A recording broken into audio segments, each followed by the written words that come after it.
आपकी लाइफ जो है वो चेंज हो जाएगी।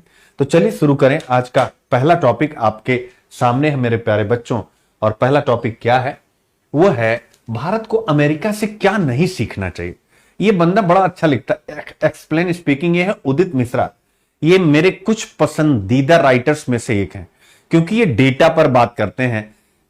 इंडियन एक्सप्रेस में एक्सप्लेन्ड में इनके हफ्ते में 2-3 एडिटोरियल आते हैं, बट बहुत बढ़िया करते हैं। मतलब इतना रिसर्च कर देते हैं कि दिल खुश हो जाता है। तो इन्होंने ढेर सारा रिसर्च किया था, उसमें से हमने कुछ एग्जाम के लिए निकाल लिया। वो आपके लिए क्या है, आइए पहले समझते हैं, फिर आते हैं IQIP पे। ठीक है ना? ठीक है। न्यूज ये है कि पीएम मोदी अमेरिका पहुंच गए हैं। 23 जून तक अमेरिका रहेंगे, उसके बाद मिस्र जाएंगे। तो इस समय अखबारों में हर जगह चर्चा इसी बात की है कि भाई भारत अमेरिका के बायलैटरल रिलेशन इस यात्रा से किस स्तर तक पहुंचेंगे, यानी उसका लेवल क्या होगा और बढ़ जाएगा, एंड सो ऑन।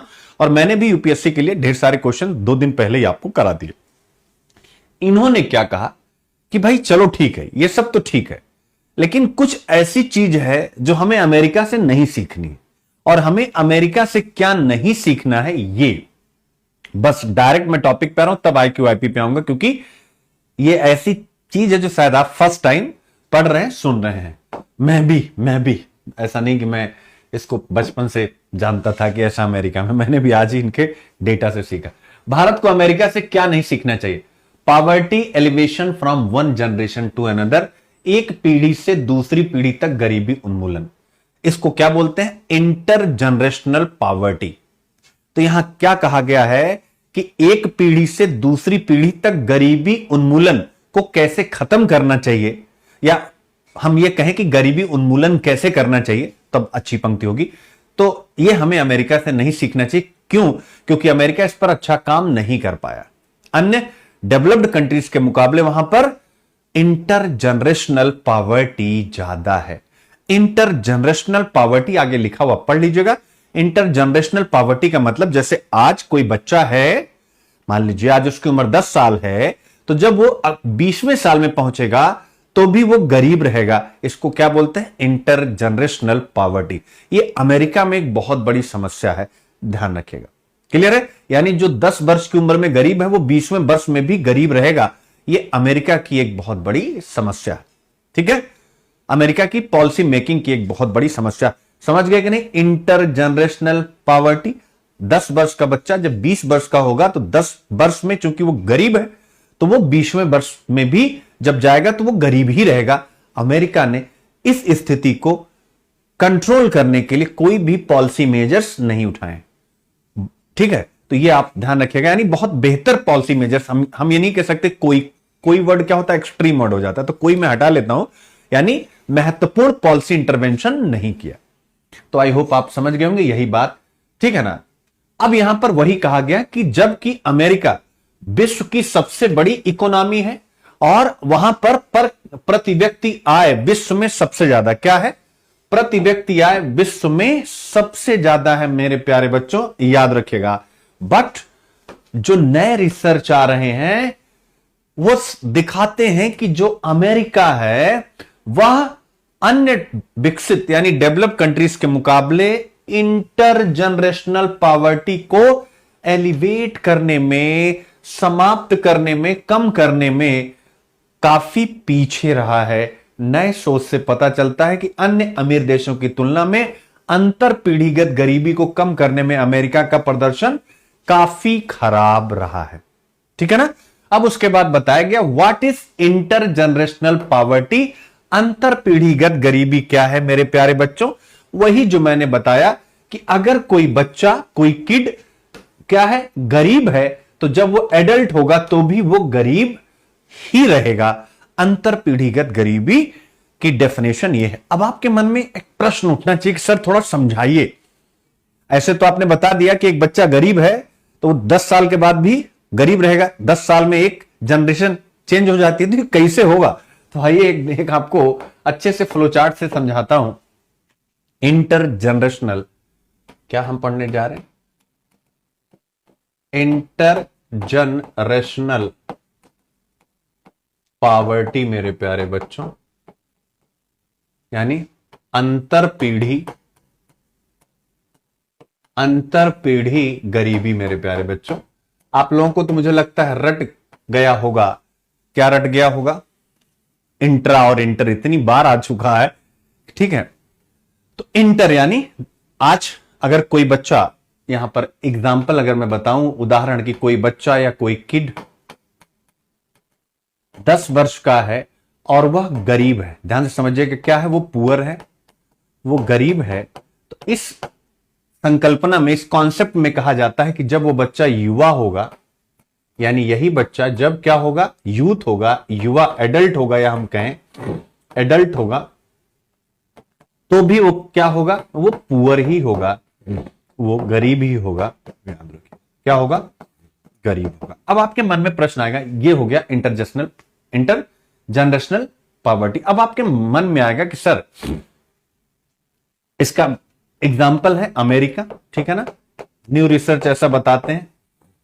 अब आपके मन में आएगा कि सर कैसे, हाउ, इसको जरा समझाइए कैसे होगा। तो वो मैं आपको समझाता हूं कैसे, जरा समझिए आप अच्छे से।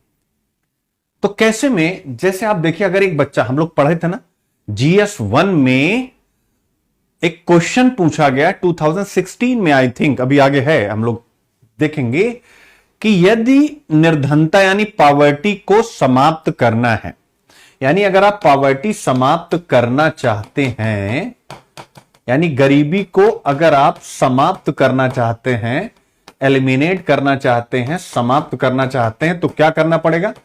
Process of deprivation. क्या था बच्चे? Process of deprivation. क्या है?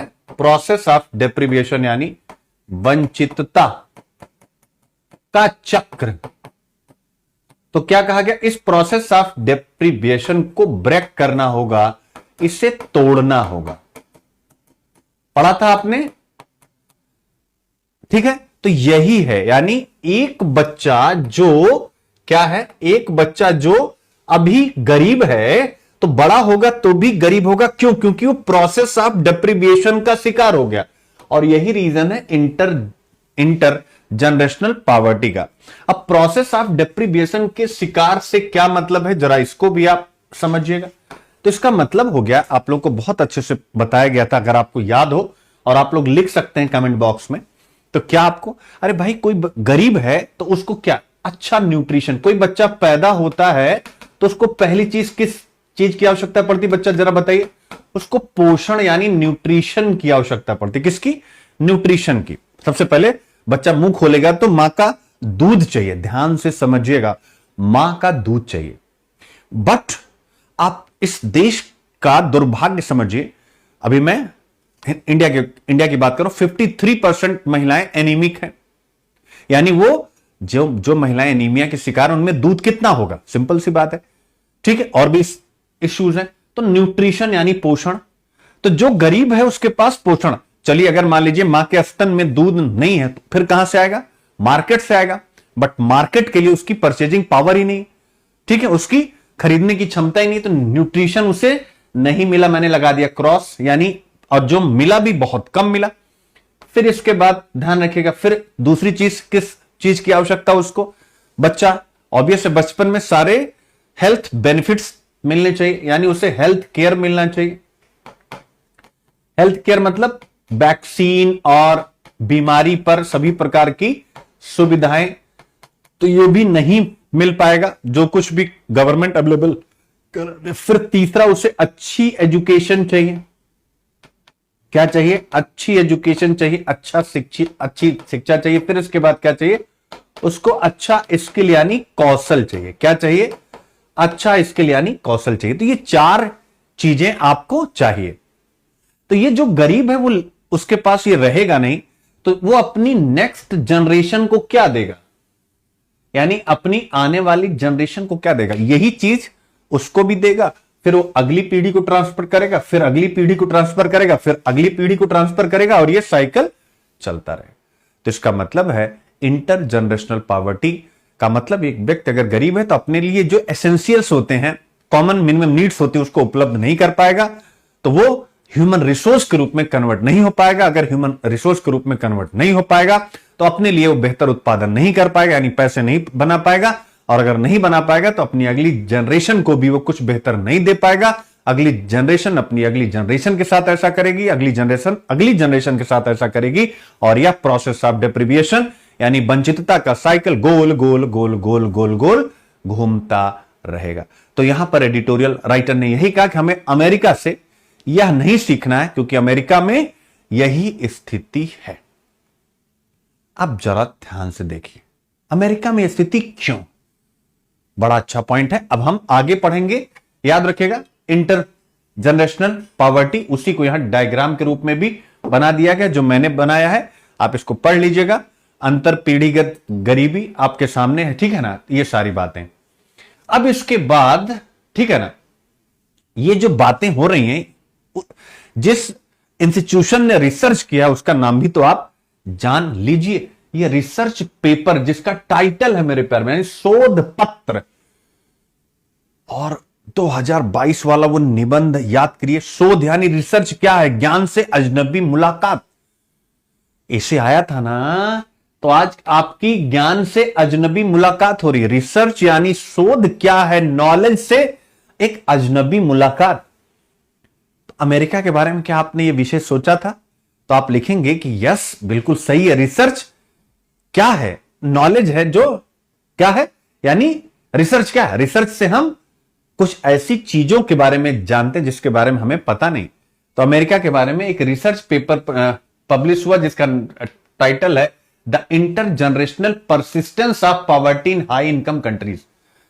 यानी जितनी भी उच्च इनकम वाली अर्थव्यवस्था यानी डेवलप्ड कंट्रीज हैं, उनमें इंटर जनरेशनल गरीबी क्यों बनी हुई है, यह रिसर्च पेपर पब्लिश किया है IZA institute of labour economics ने। और इसमें यह कहा गया है कि अगर हम देखें तो हाई इनकम कंट्रीज जो और हैं, उनके कंपेयर में यूएस में याद रखेगा, inter generational persistence of poverty ज्यादा है। यानी ये research paper high income countries के बारे में बात करता है, लेकिन वो कहता है कि अगर कंपेयर करें तो अमेरिका में सबसे ज्यादा हाई इनकम कंट्रीज में। तो ऐसा क्यों है? और ये देखिए, डेटा भी आपके सामने है, association of childhood poverty and adult poverty. क्या मस्त डेटा, इसको रट लीजिए। ये सब मत पढ़िएगा, ये वाला कुछ मत पढ़िएगा, केवल बस इतना पढ़ लीजिएगा, आपको मजा, केवल बस इतना ही, ठीक है ना। यानी अमेरिका के बारे में उसी बात को रिसर्च पेपर में, ये एसोसिएशन ऑफ चाइल्ड, यानी बच्चा गरीब है तो जब वो वयस्क होगा तो भी गरीब रहेगा, उसका रेशियो क्या है? 0.43% पूरे विश्व में सबसे ज्यादा है हाई इनकम कंट्रीज में। कि एक बच्चा अगर गरीब है तो जब बड़ा होगा तो गरीब होगा, देख सकते हैं 0.43%। अन्य सभी देशों के कंपेयर में यह सबसे ऊपर है। यहां हाई इनकम कंट्रीज की बात हो रही, वहां इंडिया को इंक्लूड मत करिएगा। उच्च आय वाली अर्थव्यवस्थाएं, मतलब जिन देशों में लोगों की पर कैपिटा इनकम अच्छी है, इसके साथ साथ जो जीडीपी है वो बहुत मजबूत है, उसे हम बोलते हैं हाई इनकम कंट्रीज।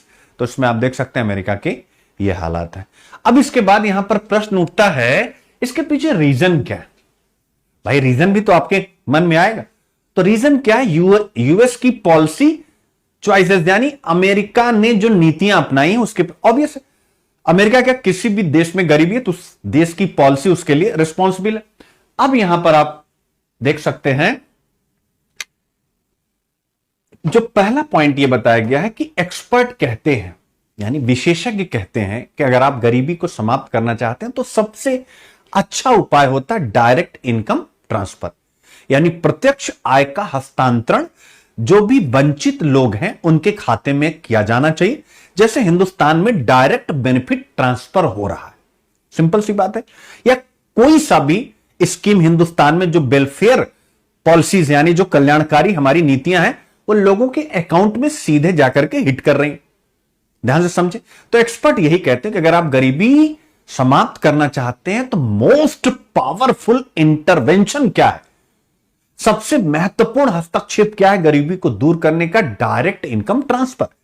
जैसे हम लोग डायरेक्ट बेनिफिट ट्रांसफर कर रहे हैं, सिंपल सी उसी की बात हो रही। बट मेरे प्यारे बच्चों याद रखिएगा, कहा गया कि जो ये डायरेक्ट इनकम ट्रांसफर है उसी से हम पॉवर्टी और असमानता दोनों को कम कर सकते।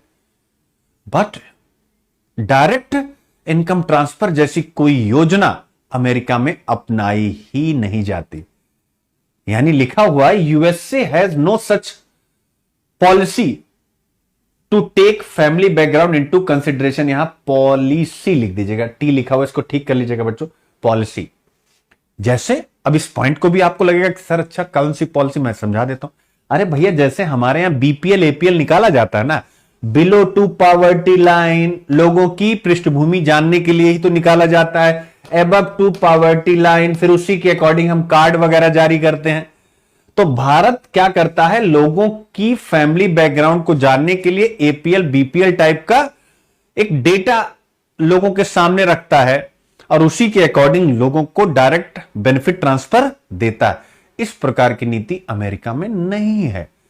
तो आप देख सकते हैं यह हो गया पहला रीजन, इसीलिए यहां कहा गया है, ठीक है ना। अब देखिए राइटर क्या कह रहे हैं, जो मैं कहना चाह रहा था, जिस पर एक क्वेश्चन बना दिया गया, किसी इतने से पॉइंट पर एक क्वेश्चन बना हुआ जो आज का model answer. Higher persistence of intergenerational poverty America में, यानी अंतर पीढ़ीगत गरीबी का उच्च स्तर किस कारण है? प्राइमरली, प्राथमिक रूप से due to the comparatively weak welfare state of the US. यानी अमेरिका तुलनात्मक रूप से विश्व के अन्य देशों से कंपेयर करें तो कमजोर कल्याणकारी राज्य है। ये देखिए कमजोर कल्याणकारी राज्य, यानी वहां का कोई ऐसा कॉन्स्टिट्यूशन नहीं है, कॉन्स्टिट्यूशन का कोई प्रोविजन नहीं जहां पर directive principles of state policy, यानी राज्य का यह कर्तव्य डाला जाए कि तुम समान कार्य के लिए समान वेतन दो, गरीबी को खत्म करने के लिए कुछ काम करो। तो ये यहां पर देख सकते हैं, यानी यहां पर कहा गया कि जो इंटरजेनरेशनल पॉवर्टी उसका मुख्य कारण है कमजोर कल्याणकारी राज्य का होना। तो इसीलिए मैंने वो क्वेश्चन आप लोगों के सामने बनाया है कि कल्याणकारी राज्य वेलफेयर स्टेट होना क्यों महत्वपूर्ण होता है। तो आप कहेंगे वेलफेयर स्टेट होना, आप सारे point directive principles of state policy के आर्टिकल 39 से लेकर के जो भी लोगों के वेलफेयर को कनेक्ट करते हैं वो सारे आप पॉइंट में लिख दीजिएगा आंसर में, और उसके बाद आप बता दीजिएगा कि अगर ये सभी इंप्लीमेंट होते हैं, यानी जितने भी आपको आर्टिकल पता है उन सभी आर्टिकल से जुड़ी हुई स्कीम्स चल रही हैं, याद रखिएगा मैक्सिमम, तो आप कहेंगे कि अगर इस हिसाब से काम करेंगे तो हम बेहतर ढंग से कर पाएंगे। अब यहां यह नहीं सोचना है कि हम लोग कैसे इस बारे में विचार कर सकते हैं, क्योंकि हमारे यहां तो इंट्रा जनरेशनल, इंटर जनरेशनल सब प्रकार की असमानता है। तो यह आपको सोचना ही नहीं, क्योंकि एडिटोरियल हाई जो रिसर्च है, जो रिसर्च पेपर है जिसके माध्यम से हम उस एसे को कर रहे हैं कि रिसर्च क्या है, ज्ञान से अजनबी मुलाकात, यही एसे आया था ना। तो यह रिसर्च है जिसके द्वारा हमें एक ऐसे ज्ञान से अजनबी मुलाकात करना पड़ा जिसके बारे में हमें नहीं पता था, ठीक है। तो उस निबंध में यह पूरा जाकर के चिपक जाएगा। बट ये हाई इनकम कंट्रीज के बारे में है ये रिसर्च, इसलिए इसको इंडिया से जोड़ना ही नहीं। इसीलिए मैंने इसमें इंडिया की गरीबी और का कोई चक्कर डाला नहीं, सीधा पॉलिटी का क्वेश्चन आपके सामने बना के रख दिया। तो पहले पॉलिटी का क्वेश्चन आपके सामने रखता हूं, फिर आता हूं यहां पर, ठीक है ना। क्या क्वेश्चन है एक बार आते हैं, ठीक है। कहां गया भाई, हाँ डायरेक्टिव, ये निर्धारित की जगह प्रेरित कर लीजिएगा बच्चे। क्या है, निर्धारित की जगह कर लेते हैं प्रेरित। क्या कर लेते हैं, प्रेरित।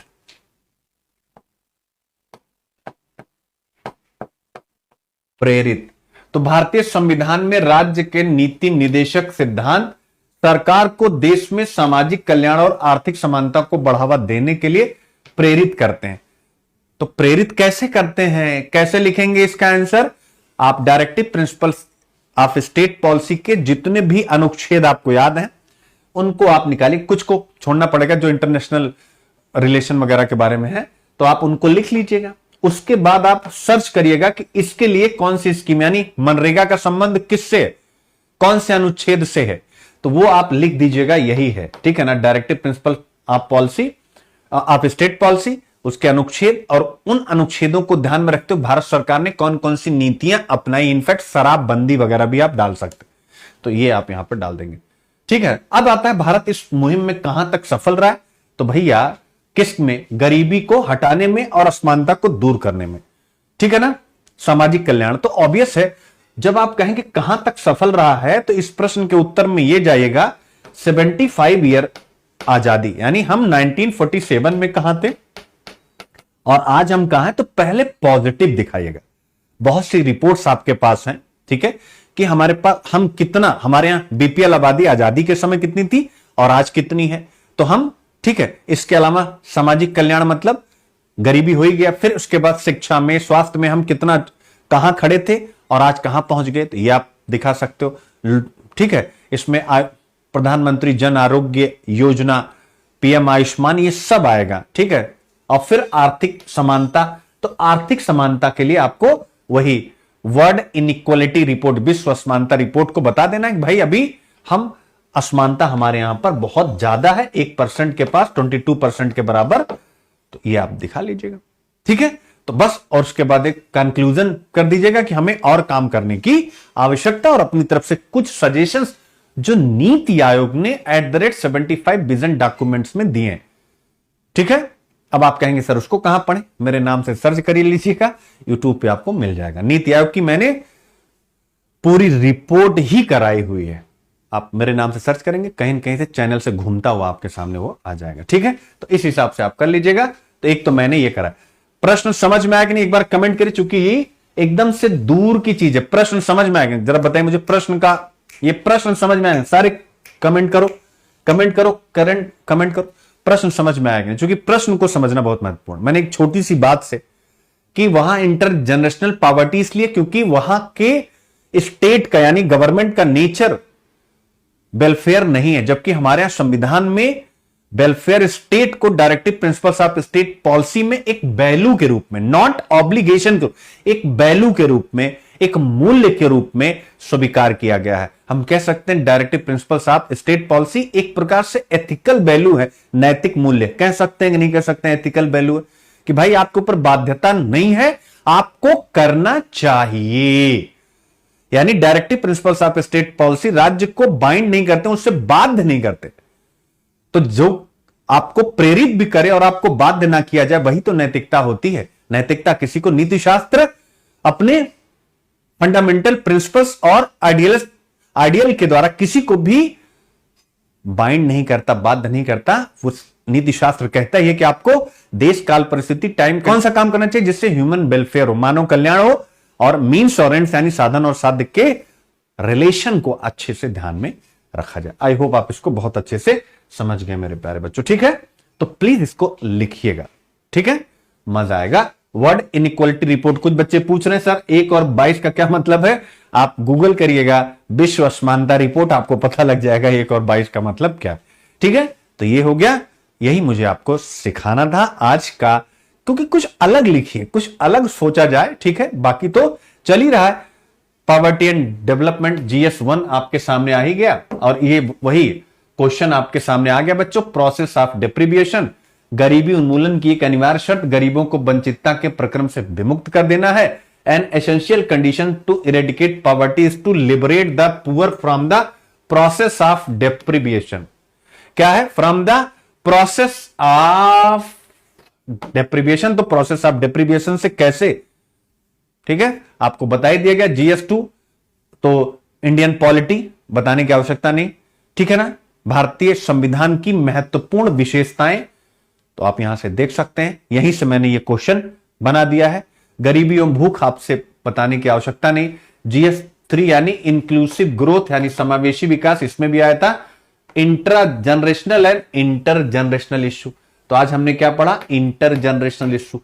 तो आप ये देखिए मैं क्या बताना चाह रहा हूं कि जैसे यूपीएससी का कोई सिर पैर तो है नहीं कि अगली बार वो यही क्वेश्चन पूछेगा। क्या आप लोगों ने या हम लोगों ने, मैं पढ़ा रहा हूं, मैं अपनी भी बात कर रहा हूं, क्या कभी सोचा था कि ये एक दिन इंटर जनरेशनल और इंट्रा जनरेशनल समानता पर क्वेश्चन पूछ लेगा? पूछ लिया। तो ऐसे ही हमारी आपकी जिम्मेदारी क्या है कि जो जो टर्म्स सिस्टम में चल रहे हैं वो सब हम जानते चले, क्या पता कब क्या पूछ ले, ठीक है। तो ये सारी बातें हैं। अब एक प्रीलिम्स का क्वेश्चन है, इस पर भी आप जरा विचार कर लीजिए। Which of the following approach is commonly used for poverty alleviation? बहुत बढ़िया क्वेश्चन है, गरीबी उन्मूलन के लिए निम्नलिखित में से कौन सा दृष्टिकोण आमतौर पर उपयोग किया जाता है? तो प्रीलिम्स और मेंस दोनों हम लोग साथ करेंगे। और इस बार आज से जो क्वेश्चन प्रीलिम्स के बने हैं वो 2022 में 23 में जो यूपीएससी ने हमें तमाचा मारा है उसी वाले लैंग्वेज में, how many of the above are correct, उपरोक्त में से कितने सही हैं? तो विच ऑफ द फॉलोइंग, पहला है कंडीशनल कैश ट्रांसफर प्रोग्राम, सशर्त नगद हस्तांतरण कार्यक्रम। दूसरा है माइक्रो फाइनेंस इंस्टीट्यूशंस, यानी माइक्रो फाइनेंस संस्थानों का भी उपयोग किया जाता है। तीसरा यूनिवर्सल बेसिक इनकम, यानी यूनिवर्सल बेसिक इनकम का भी उपयोग किया जाता है। इसके बारे में विचार कीजिए, लास्ट में हम लोग आकर के पढ़ेंगे, देन आएगा मजा। ठीक है, अभी नहीं पूछ रहा हूं, आगे उसका आंसर मिलेगा आगे आगे आगे आगे। तो बस यही सारी बातें हैं मेरे प्यारे बच्चों, ठीक है ना? तो बस बाकी और कुछ भी नहीं है। तो इसका आंसर है सभी तीन, यानी ऑल थ्री सही है। इन तीनों के द्वारा ही गरीबी उन्मूलन के लिए काम किया जाता। अब देखो, अगर आप इसको केवल प्रीलिम्स के क्वेश्चन की तरह लेंगे तब तो आप समझिए कि मजा नहीं ले रहे। अब इसको मेंस के भी पॉइंट के रूप में लीजिए। जैसे पूछा था गरीबी को समाप्त करना है, तो आप सजेशन देंगे, हाँ भाई गरीबी को समाप्त करना, उसके लिए 3 उपाय किए जाने चाहिए। पहला कंडीशनल कैश ट्रांसफर, दूसरा माइक्रो फाइनेंस इंस्टीट्यूशन का उपयोग भी किया जाए, तीसरा यूनिवर्सल बेसिक इनकम को भी इंट्रोड्यूस किया जा सकता है। आप देख सकते हैं, तो आप यूज करिए और उसके बाद आप लाइफ को आगे बढ़ाइए मेरे प्यारे बच्चों, याद रखिएगा, ठीक है ना? और सशर्त नगद हस्तांतरण बीपीएल के लिए सीधे नगद सहायता से जुड़ी हुई है, ये आपको ध्यान में रखना है मेरे प्यारे बच्चों। आज